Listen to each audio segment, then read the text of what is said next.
আসসালামু আলাইকুম ভাইয়া, চলে আসলাম মামুনি শপ থেকে। আজকে দেখাবো রেগুলার ইউজের পিওর কটন ব্রা, যেটা কিনা কটনের উপরে কাজ করা থাকবে, জুলিয়েট ব্র্যান্ডের।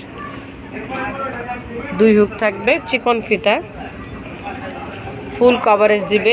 এই এলাস্টিকটা কিন্তু একদম সফট, যারা এলাস্টিক মোটা পড়তে পারে না তাদের জন্য খুবই সুন্দর একটা ব্রা, পরেও আরাম পাবেন। ব্যাক পার্ট দেখাবো, এটা সাইজ পাবেন 32 থেকে 40 পর্যন্ত, প্রাইস থাকবে 250 টাকা। খুব সুন্দর কিন্তু ব্রাটা, পরেও কিন্তু খুবই কমফোর্টেবল, যেহেতু পিওর কটনের।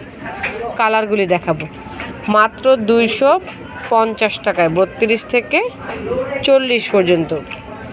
যারা ঢাকা বা ঢাকার বাইরে বসে হোম ডেলিভারি চান, যে কালারটা নেবেন স্ক্রিনশট দিয়ে আমাদের নাম্বারগুলিতে ইমো হোয়াটসঅ্যাপ রয়েছে, যোগাযোগ করে ইমো হোয়াটসঅ্যাপে আপনারা হোম ডেলিভারি পেয়ে যাবেন, বা চলে আসবেন ইস্টার্ন মল্লিকার 2য় তলায় 1/51 মামুনি শপে। সবাই ভালো থাকবেন, চ্যানেলটিকে সাবস্ক্রাইব করবেন।